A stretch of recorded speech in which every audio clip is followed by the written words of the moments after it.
여러분 어떻습니까? 여러분 인생살이가 어떻습니까? 여러분들 이제 만날 수 있다 그러면은 차 한잔 나누면서 인생에 대해서 또 하나님에 대해서 여러 가지 대화를 나눌 수가 있는데, 이 사람이 인생을 산다고 하는 것이 쉽지 않아요. 더욱이 참된 신앙을 가진다. 이거 참 어려운 일입니다. 더 나아가서 신앙이 자라고 성숙해야 되는데 이게 쉽지 않죠. 그러니까 이게 신앙의 특성 중에 하나인데, 예수를 믿는다. 그러니까 단순히 이제 교회에 나가서 주일날 예배 참석한다. 이게 전부가 아니고, 처음 믿었던 신앙이 자꾸 이렇게 자라나야 된단 말이에요. 그래서 1년, 3년, 5년, 10년 이렇게 지날수록 더욱 성숙된 신앙이 돼야 되고, 처음엔 기도하는 것이 이제 좀 낯설고 그랬는데, 기도에 전념하게 되고, 또 말씀 전파에 힘을 쏟게 되고, 하나님께서 주시는 복 주시고 은혜 주시는 곳을 향해서, 완전한 것을 향해서 우리가 나가야 되는데, 세상에서 완전한 것을 찾기는 힘듭니다. 세상에는 완전한 사람이 없어요. 사람이라고 하는 것은 무언가 미흡하고 부족하고 약하기 마련입니다. 세상에는 완전한 사람도 없고 또 완전한 가치도 없는 거예요.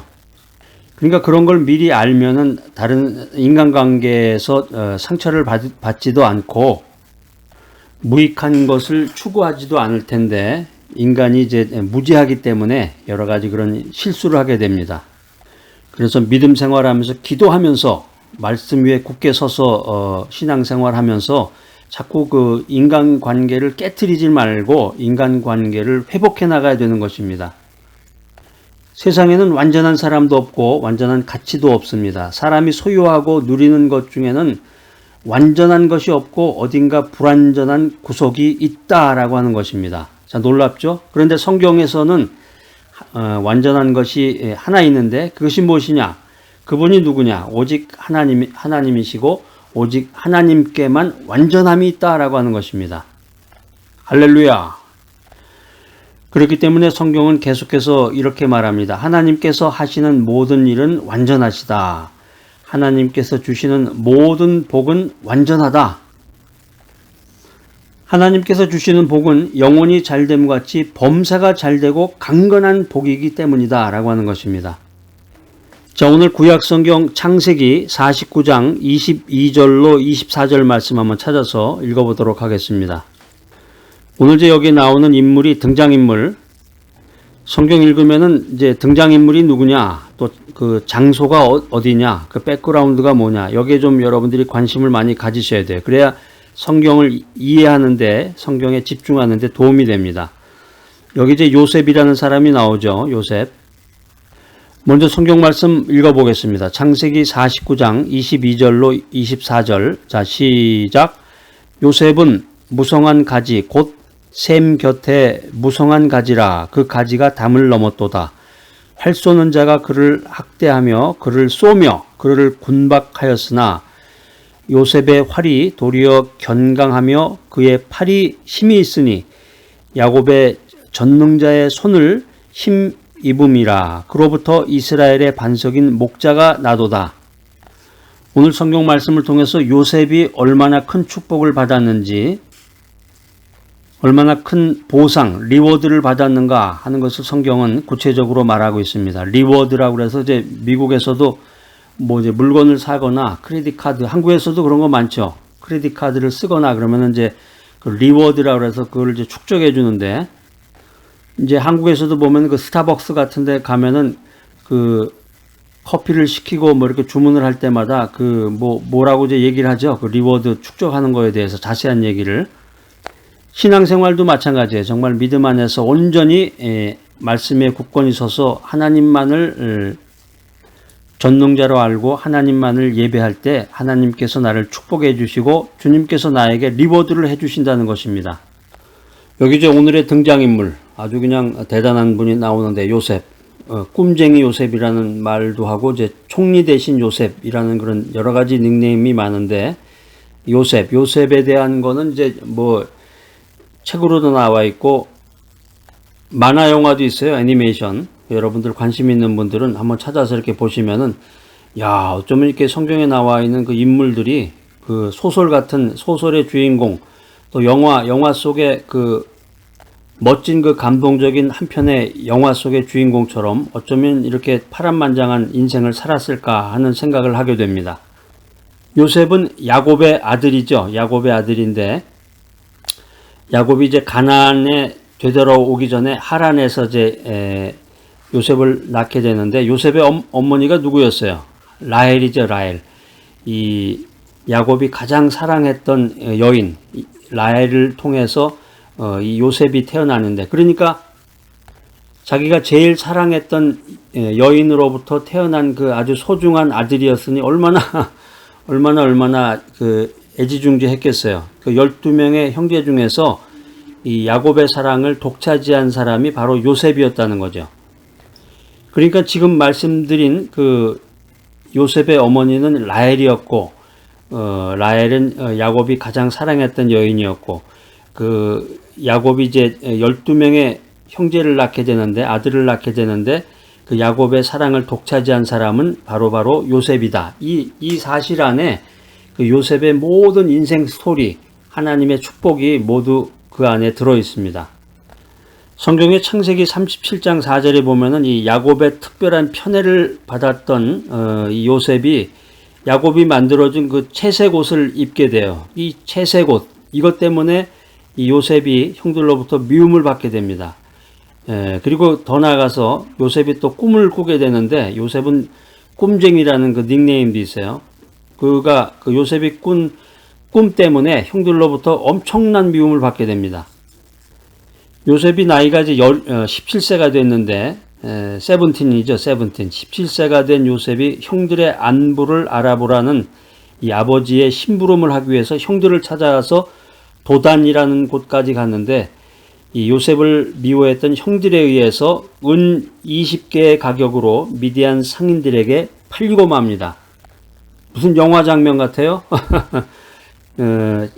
자기를, 물론 이제 이복 형제들인데, 어쨌든 한 아버지 밑에서 태어난 자기 그 형들이 자기를 팔아먹은 거죠. 은 20개를 받고서 미디안 상인들에게 이제 자기를 팔아버리는데, 요셉이 이제 애굽으로 가게 되는데, 그 보디발의 집에 팔려가게 됩니다. 거기서 이제 보디발의 신임을 얻어가지고 가정 총무가 됐다가, 또 보디발의 그 아내하고의 그 썸씽, 안 좋은 일로 인해서 누명을 쓰고서 감옥에 갇히게 됩니다. 감옥에 들어가가지고 또 꿈이랑 또 계속 연관이 돼요. 꿈을 해석해 주는 것이 인연이 돼가지고 마침내는 애굽의 총리가 됐다. 완전히 뭐 제가 짧은 시간에 그냥 파란만장한 그의 인생을 쫙 얘기를 했는데, 아까 우리가 읽었던 그 창세기 49장 22절로 24절 말씀이 이제 요셉 지파에 대한 그 야곱의 축복을 나타내주고 있습니다.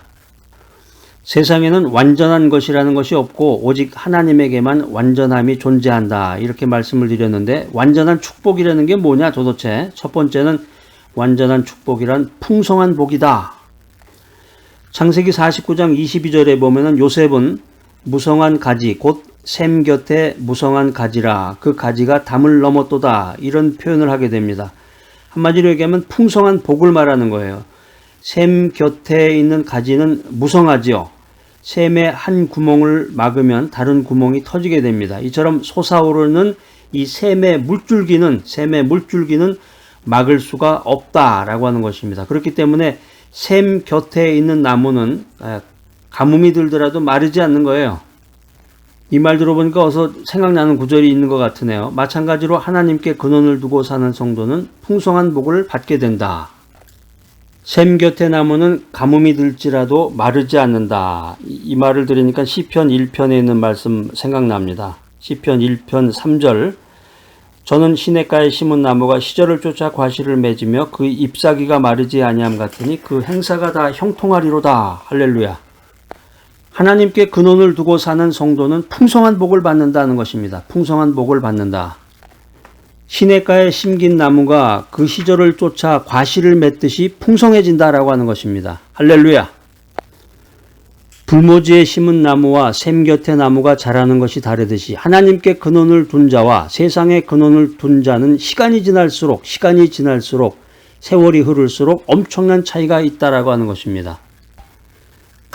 나무의 가지가 담을 넘어가는 것처럼 하나님께서 성도에게 주시는 복은 자기에게 주어진 영역이 좁아 보일 정도로 차고 넘친다라고 하는 것입니다.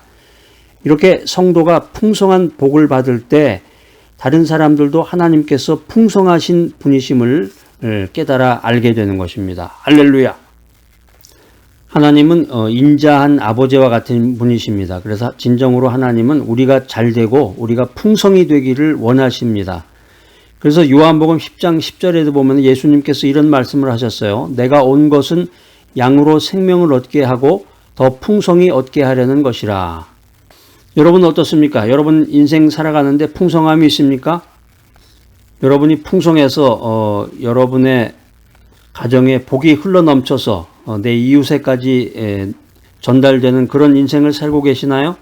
아니면 그냥 오직 내 가족, 내 자식, 내 몸 하나 여기에만 관심을 가지고 나만 잘 먹고 잘 사는 거에 관심을 가지고 인생을 살아가십니까?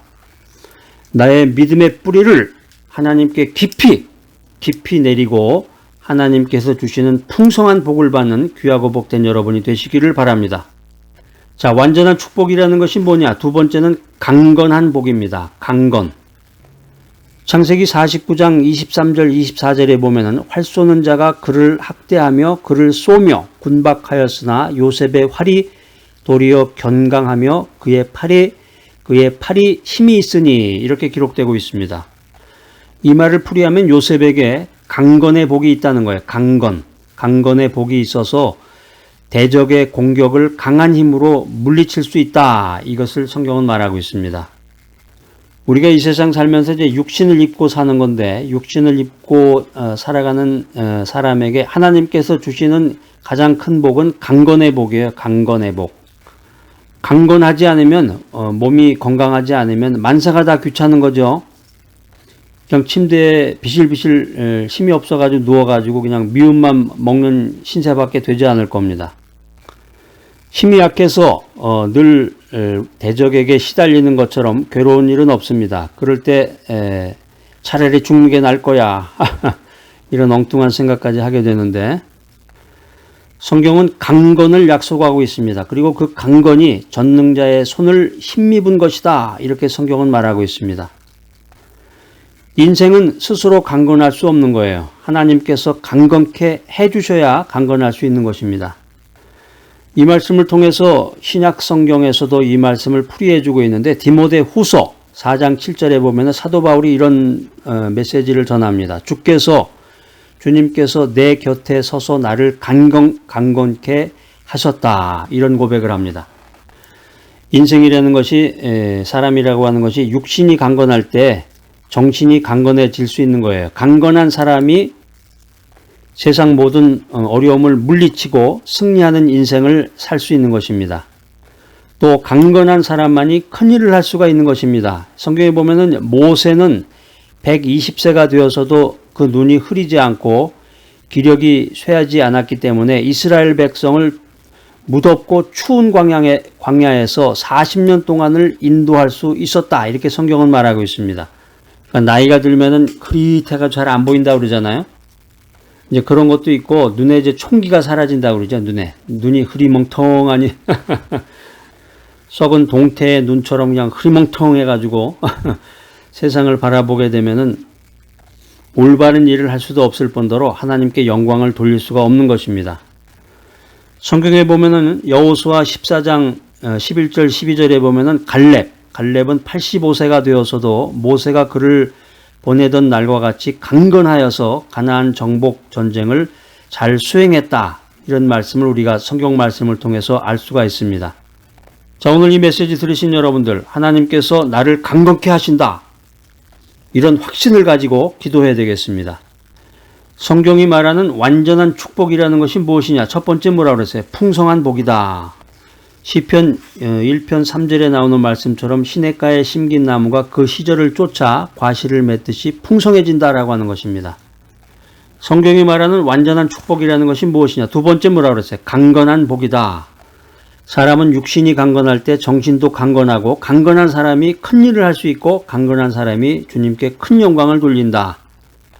모세는 120세가 되어서도 눈이 흐리지 않았고 갈렙은 85세가 되어서도 가나안 정복 전쟁을 수행할 수가 있었다.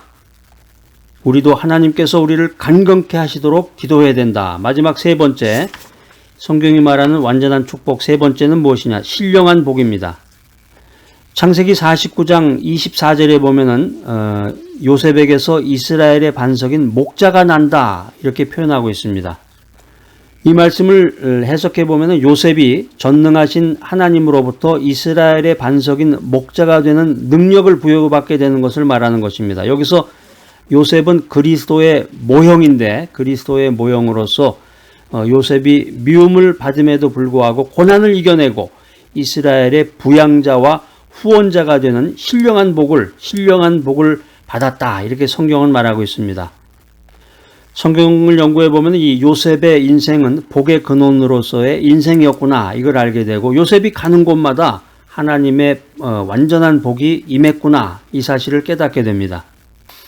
하나님께서는 요셉에게 복을 나누어 주는 사람이 되는 가장 신령한 복을 요셉에게 주었습니다. 자, 여러분들 어떻습니까? 이런 신령한 복을 사모하고 계시나요? 아유, 저는 그냥 돈이면 오케이입니다. 캐시만 주세요. 현찰만 주세요. 이런 좁고 어리석은 생각을 버리고 이제는 좀 더 성숙해서 복을 나누어 주는 사람이 돼서 가치 있는 인생을 살아나가야 되겠습니다.